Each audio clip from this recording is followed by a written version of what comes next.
మాతృదేవోభవ. నేను డాక్టర్ శ్రీధర్. భగవద్గీత అంటే ఏమిటో తెలుసా?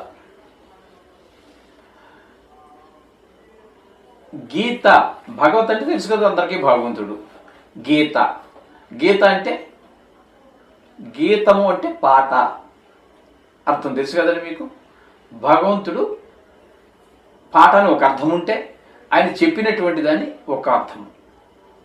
ఆయన మనకి గీసినటువంటి గీటే అనుకోండి, పోని గీత, మనం దాన్ని అవతల ప్రవర్తించవద్దు, దాన్ని చెప్పినట్టుగా ప్రవర్తించటం, దానికి ఒక గీత గీశాడు మన చుట్టూ పరిధి అనుకోండి.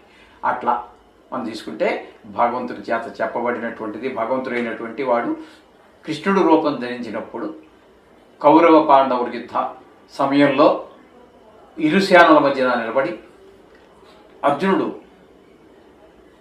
వికల మనస్కుడై అన్నదమ్ములు, మేనమామలు, గురువులు, చుట్టాలు, బంధువులు అందరినీ చంపి ఈ రాజ్యం నేను ఏమి చేసుకోవాలి అని చెప్పేసి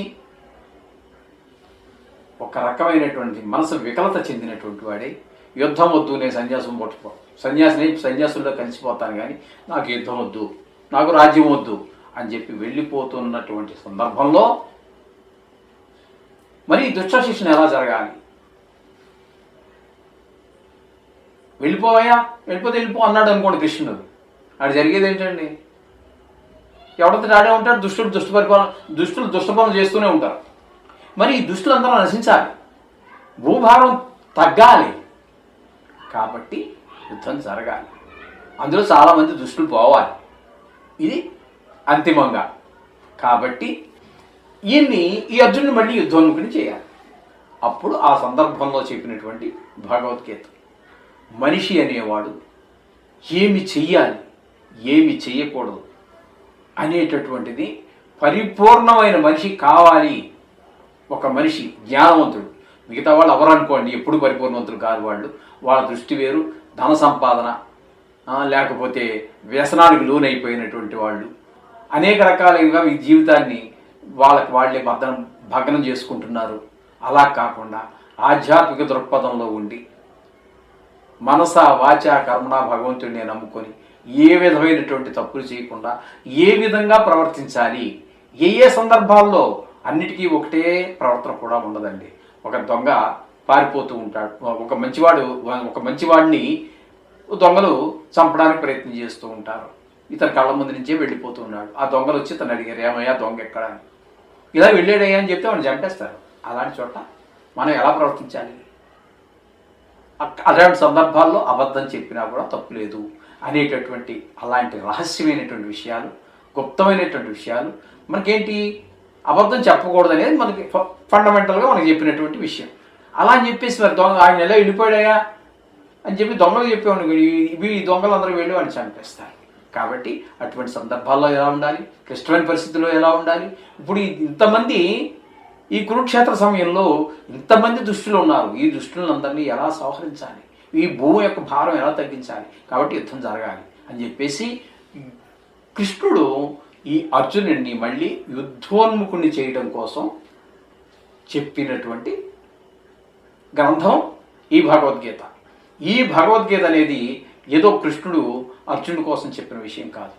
అది అర్జునుడు తెలియక కాదు, కానీ అర్జునుడికి ఈ విషయం చెబుతున్నట్లుగా, అర్జునుడి కోసం చెబుతూ ఉన్నట్లుగా మొత్తం 50 మంది ప్రజానీకానికి, యావత్ ప్రపంచానికి తెలియజేసినటువంటి గొప్ప విషయం. ఇది చెప్పాక కృష్ణం వందే జగద్గురు అన్నారు. బ్రహ్మాండం, ప్రపంచం కాదండి. ప్రపంచం అంటే ఇంతవరకే వస్తుంది, భూగోళం అంటే ఇంతవరకే వస్తుంది మీకు. బ్రహ్మాండం, ఇలాంటి గోళాలు ఎన్నో ఉన్నాయి. ఇన్ని చోట్ల ఎన్ని మంది ఎంతమంది ప్రాణులు ఉన్నారో అందరి కోసం కూడా మొత్తం బ్రహ్మాండం అంతా తెలియాలనే ఉద్దేశంతో ఆ భగవంతుడు మనకందరికీ ఇచ్చినటువంటి మహత్ప్రసాదం భగవద్గీత. అంత గొప్పది. వేదాలు చదవాలంటే ఈ కలికాలంలో మన ఆయుర్దాయం చాలదు, ఉపనిషత్తు చదవాలంటే చాలదు, 18 పురాణాలు చదవాలంటే తెలియదు, ఇంకా ఇంకా ఎన్నో ఎన్నో ఎన్నో ఎన్నో ఉన్నాయి. ఇలాంటి జన్మలు 1000 జన్మలు ఎత్తినా కూడా తరగనటువంటి సంపద ఉంది మనకి. ఈ వేద సంపద కావచ్చు, సాహిత్య సంపద కావచ్చు, అందుచేత ఈ వీటి యొక్క అబ్స్ట్రాక్ట్ అంటే సారాన్నంతా ఒక్క దగ్గర పిండి ఒక దగ్గర పోగు చేశారు. అదే ఈ భగవద్గీత. అంత గొప్ప గ్రంథం అండి. మనకున్నటువంటి ఇప్పుడు ప్రజెంట్ అది ఎప్పుడో మనకి ద్వాపరయుగంలో జరిగింది చివరిలో. కానీ ఇప్పుడు కూడా మనకి ఏ సమస్య ఏర్పడినా కూడా దానికి సమాధానం కావాలి అంటే ఈ భగవద్గీతలో దొరికి తీరుతుంది. నాకే కాదు, మీకే కాదు, ఎంతమందికైనా సరే దొరికి తీరుతుంది. ప్రతి వారికి వారి సమస్యల పరిష్కారాలన్నీ మనకి భగవద్గీతలో దొరుకుతున్నాయి. అంత గొప్ప గ్రంథం. అటువంటి గ్రంథం. ఈ గ్రంథాన్ని జీవించి ఉండగా ఈ తాపత్రయం, నా పిల్లలు, నా భార్య, నా మనవలు ఈ తాపత్రయంలో పడి కొట్టుకోవటం. కొంతమంది వ్యసనాలకు లోనే. వాడికి భార్య అక్కర్లేదు, పిల్లలు అక్కర్లేదు, ఏమక్కర్లేదు. వాడికి వ్యసనాలే సర్వస్వం. ఈ విధంగా జీవితం గడిపి వీళ్ళందరికీ మరి కావాలి కాబట్టి, వీళ్ళందరికీ ఒక దారి కావాలి కాబట్టి ఈ భగవద్గీతను మనకు అందించడం జరిగింది. ఈ గ్రంథాల్లో మనకు చదివితే చాలా మంచిది. దీన్ని భగవద్గీత అని అన్నారు. వీళ్ళు ఎప్పుడూ జీవితంలో చదివి ఉండరు. ఈ బంధాలకి లోను పడిపోయినటువంటి వాళ్ళు కానీ, ఈ వ్యసనానికి లోను పడిపోయినటువంటి వాళ్ళు కానీ, వాళ్ళు జీవితంలో ఒకసారి కూడా చదివి ఉండరు. అతనికి అటువంటి వ్యక్తికి మరి స్వర్గానికి వెళ్ళాలి, పుణ్యలోకానికి వెళ్ళాలి, భగవంతుడి సన్నిధిని ఎలా చేరాలి, ఒక్కసారైనా జీవితంలో మరి చదివి ఉండాలి కదా, వినాలి కదా. అంచేత ఏం చేయాలో తెలియక బతికొండగా చదవవలసినటువంటి దాన్ని కనీసం విని కూడా ఉండడు వాడు. అటువంటి వ్యక్తికి ఆ చనిపోయిన తర్వాత అక్కడ ఈ గ్రామఫోన్లని, అది పూర్వకాలం లేదండి. నా చిన్నప్పుడు గ్రామఫోన్ అని ఉండేది. ఒకటి ఏదో అలా తిరుగుతూ ఉండేది, ఇలా చేతితో తిప్పితే ఆ తర్వాత రేడియో అని ఒకటి వచ్చింది. ఆ తర్వాత టేప్ రికార్డర్ అని ఒకటి వచ్చింది. ఆ తర్వాత ఇంకా పెద్ద టీవీలు వచ్చినాయి. ఆ తర్వాత సెల్ ఫోన్ వచ్చినాయి. ఇప్పుడు ప్రస్తుతం నడుస్తుంది ఏంటంటే అందరి చేతిలో సెల్ ఫోన్. ఏది కావాలంటే అది వినొచ్చు. కానీ దీన్ని ఎవడో వింటాడు. వాడికి కావాల్సినవి ఏవో ఉన్నాయి, వాటి వింటాడు. ఇది కావాలనుకున్నవాడు మాత్రమే దీని దగ్గరికి వెళ్తూ ఉంటాడు. ఈ విధమైనటువంటి పరిస్థితిలో ఆ చనిపోయినటువంటి వ్యక్తికి మోక్షం కలగడం కోసం కాస్త చెవిలో, అంటే ప్రాణి ఇంకా ఉంటుంది, పంచ ప్రాణాలు కదండి, ఒకటి వెళ్తూ ఉంటాయంటారు దహనం అయ్యే వరకు. అందుచేత ఆ మనిషికి ఎంతో కొంత చెవిలో పడుతుంది. ఈ ఆత్మ ఇంకా ఇక్కడ చిడుతూ ఉంటుంది 12 రోజుల వరకు. అందుకని అతని చెవిలోన పడుతుంది, కాస్త మోక్షం కలుగుతుంది అనే ఉద్దేశంతో ఆ భగవద్గీతని ఆ చనిపోయిన మనిషి దగ్గర పెట్టడం జరిగింది. ఈ తర్వాత ఆ మోసుకెళ్ళేవాళ్ళు, భుజాల మీద మోసుకెళ్ళేవాళ్ళు. ఇప్పుడు కాలక్రమేణా దానికి శివుని రథం అని, వైకుంఠ రథం అని, మామూలు ఇదివరకు 4 మనుషులు మోసేవారు. ఇప్పుడు మనుషులకు మోసే ఓపిక లేదు అనే టెక్నాలజీ పెరిగిపోయింది. లారీల్లో, కారుల్లో, బస్సుల్లో, విమానాల్లో కూడా ఏదో దేశంలో కూడా చచ్చిపోయాడు. వాడు ఇక్కడికి ఎలా వస్తాడండి? మహారాజు భోగాలతోటి విమానంలో వస్తాడు. ఈ విధమైనటువంటి పరిస్థితులు అన్నీ వచ్చాయి.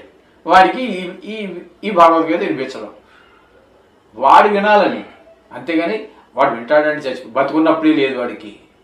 ఇలా చచ్చిన వాడి దగ్గర పెట్టడం మొదలుపెట్టారు. ఈ రథాలు ఇచ్చినటువంటి వాళ్ళు ఎవరైతే ఉన్నారో, ఈ శివుని రథం అని, వైకుంఠ రథం అని కొన్ని ప్రభుత్వం ఏర్పాటు చేస్తే కొంతమంది దాతలు ఇచ్చారు. వాళ్ళకు కూడా మేము తెలియజేయడం జరిగింది. అయ్యా ఇది మాత్రం అందులో పెట్టద్దండి, బతుకున్న వాళ్ళ కోసం పెట్టింది కానీ చచ్చిపోయిన వాళ్ళ కోసం కాదండి అని చెప్పేసి ఈ విధంగా చేయడం ద్వారా అసలు మూలం తెలియని మనిషి ఏమనుకుంటాడండి, భగవద్గీత అంటే చచ్చిపోయినాడు దగ్గర పెట్టేది అనుకునే పరిస్థితి తీసుకొచ్చేసారు.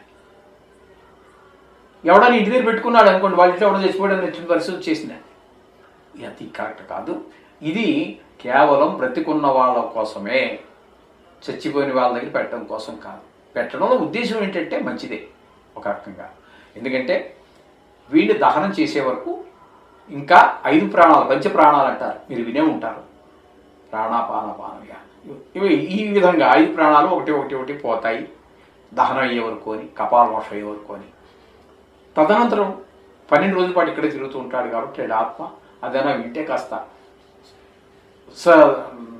మంచి పొజిషన్, అంటే సద్గతి కలుగుతుంది అనే ఉద్దేశంతో పెట్టడం జరిగింది. అదే అసలు దానికోసమే పెట్టబడింది అన్నట్టుగా తయారైంది లాస్ట్కి. అందుచేత అది కాదండి.